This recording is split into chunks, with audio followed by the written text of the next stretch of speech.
Thank you, Glenn. Some of these are dropped on your table. Feel free to grab those at this time. And those are to take with you, because we're going to cover a little bit of ground this morning, and I want this to be gentle rain. I come from Vancouver, which gets quite a bit of rain, so rain is a powerful metaphor for us British Columbians. Before I begin, I want to just quickly point to how did I end up here. And as Glenn alluded to, I did serve as CCO. I've been to Saskatoon as it related to CCO-related activities several times, and it's good to be back with you. But I've lived in San Diego now about 7-8 years. Prior to that, I was living in Vancouver, British Columbia. And about 4 years ago, some fellow pious souls and I got together and brainstormed a picture such as this. Imagine business professionals who are Catholic getting together on a monthly basis to witness each other and kind of provide each other a certain degree of support, to operate in what's called fraternal charity, to help people integrate their business lives with what the Catholic Church and the challenge of the gospel offers and is available. And that became something we now call in San Diego the Society of Catholic Leaders. And the point about it is that the leadership doesn't stem from some positional authority. We don't have CEOs and executive vice presidents and all these people. We have young people, we have homemakers, we have business owners, we have CEOs, we have powerful attorneys that have worked in the Bush administration. We have all people from all stripes of life, but what binds us together is not a positional authority. It's not a little box on a flow chart of a HR chart of who the company is. It's actually relational authority, beginning with our relationship with Jesus Christ. And as I lay that before you, I just want to thank you for being here, because the Holy Spirit that's working in San Diego, we've been meeting now for 4 years, and our talks are online, and I'll share that website with you if you want. If you want to come and meet me at the end, I can share you more about the Society of Catholic Leaders. But this is absolutely a manifestation of the same Holy Spirit that's pouring forth in San Diego. And so I share that. The mystery of it is that I landed yesterday, started talking to the guys. They had no idea that something like the Society of Catholic Leaders was going. And so I'm here before you, very chuffed by the playfulness of God that He would invite me to speak to you, and I'm absolutely doing such it is that you're doing here today. So, with that, earlier this July, I was leaving on a business trip, and I was in my home native airport of San Diego. And the hour was early. We're flying to Detroit. You're kind of in that fog of just waiting for your plane to be called. And this gentleman comes walking up to the gate, and there was something eerily familiar about the man. And I started running through my mental checklist. Is it a long-lost friend? No, it's not a long-lost friend. Is it a business associate? No. Is it a person from my parish? I was trying to place the guy. And I continued to mull on this, think about this, and upon arriving at our destination, we landed in Detroit. It so happened that the mystery man and I deplaned together. We walked up the jetway together. And I knew who it was. And I turned to him, and I called him by his rank and his name. I thanked him for his service. And the mystery man was none other than space shuttle astronaut and Canadian hero, Commander Chris Hadfield.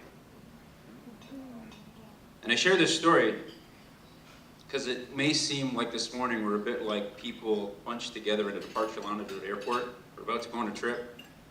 And I just want to reassure you, my prayer this morning is that the destination arrived at is one worth traveling together to reach. And that day in July, my story with Commander Chris Hadfield, I met one who's literally touched the fringes of outer space.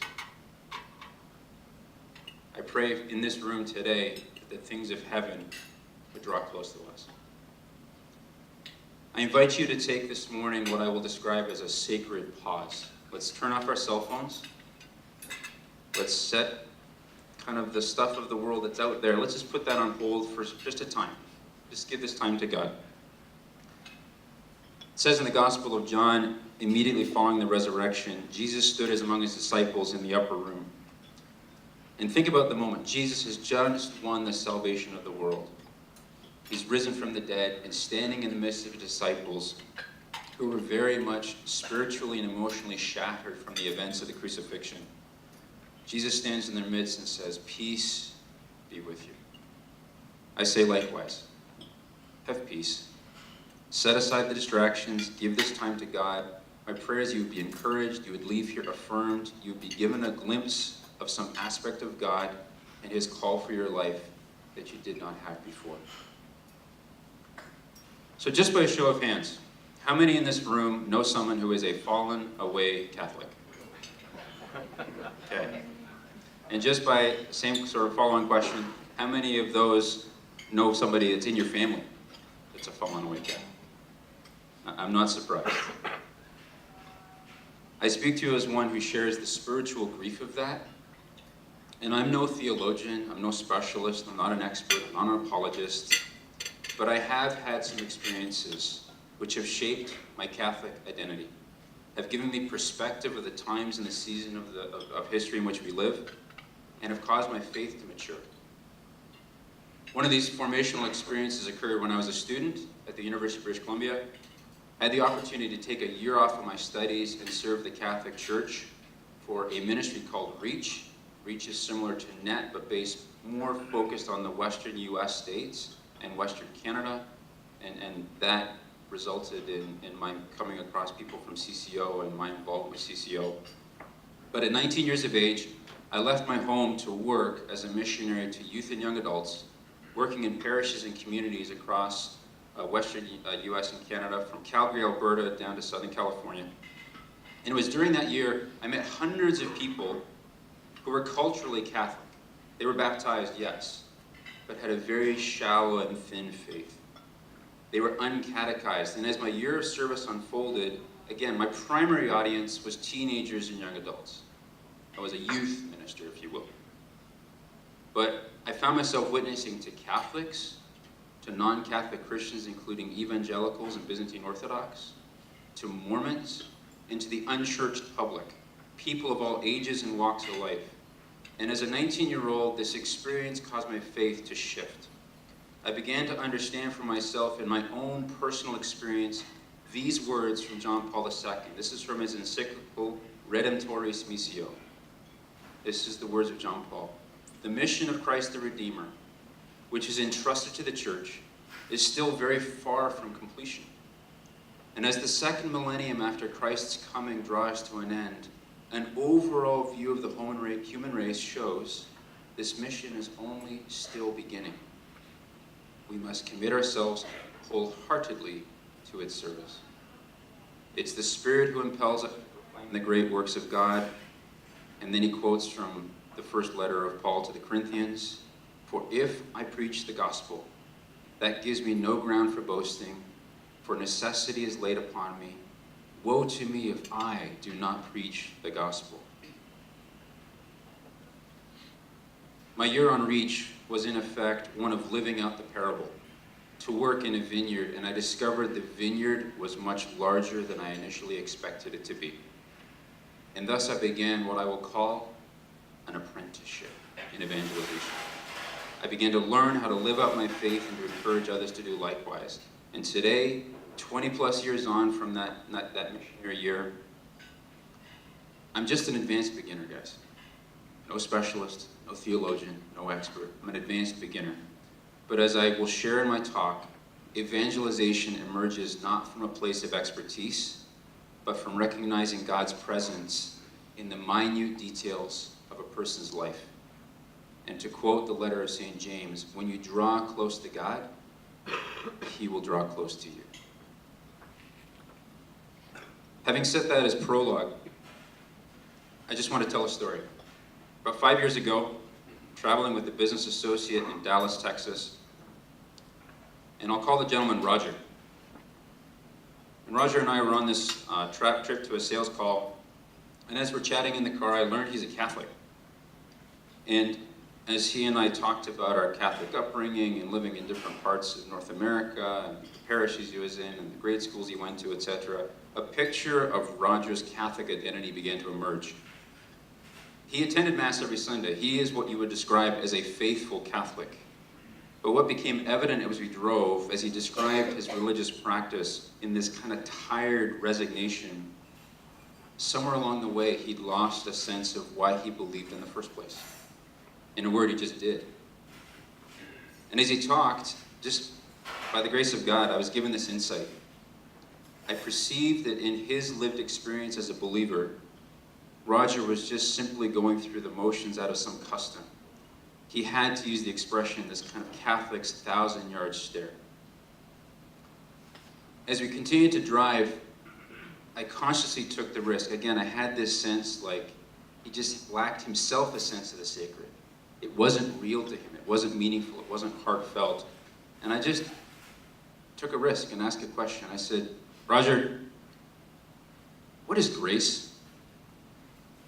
And there's this pause, and he's starting to index the hard drive. What did the nuns tell me when I was 8 years old? I'm trying to remember this now. I said, hey, it's not a trap question. I'm not trying to catch you out, okay? And then these words poured out of my mouth. Grace is the unmerited, lavish gift of God, where he comes to save us as sinners and draw us into his life. And Roger, I believe that by grace, God can enter our lives into all the places where we're desperate, where we're broken, into those places where we're covering up our pain through coping mechanisms, broken behaviors, painful addictions. Grace is the living power of God, which when it enters our hearts, permanent life change can occur. The deaf hear, the lame walk. An alcoholic trapped in their addiction cries out to God, and wham, through that grace, can leave drink behind, not out of more self-discipline, but because God can heal the area of pain which causes the alcoholic to reach for the drink in the first place. Grace brings about a change in identity.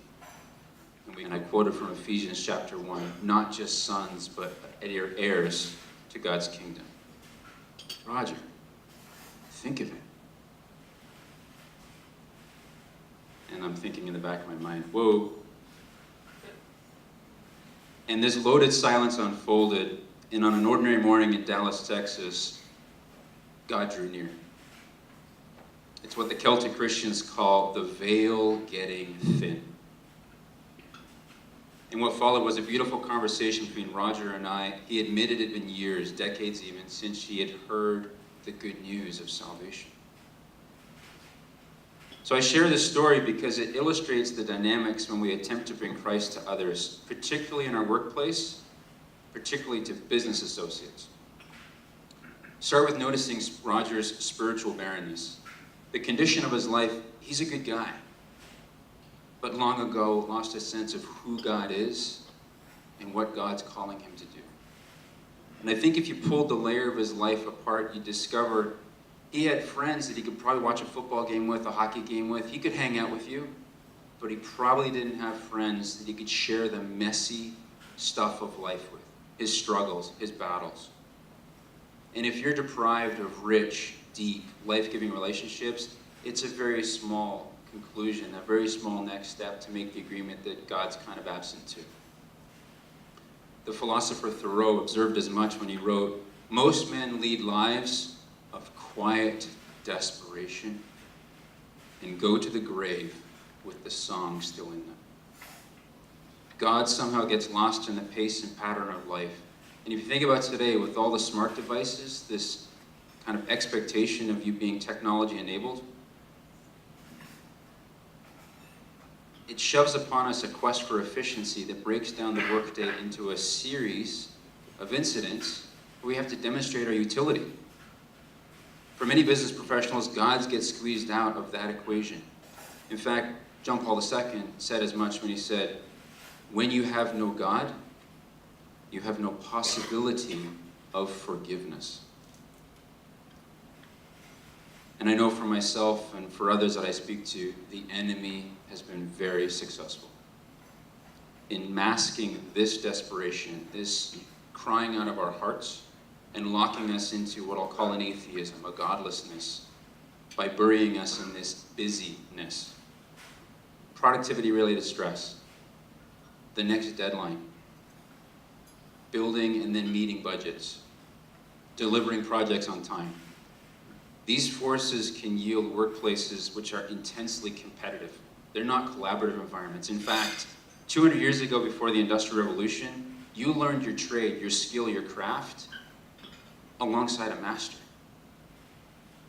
Today, our workplaces are often intensely competitive.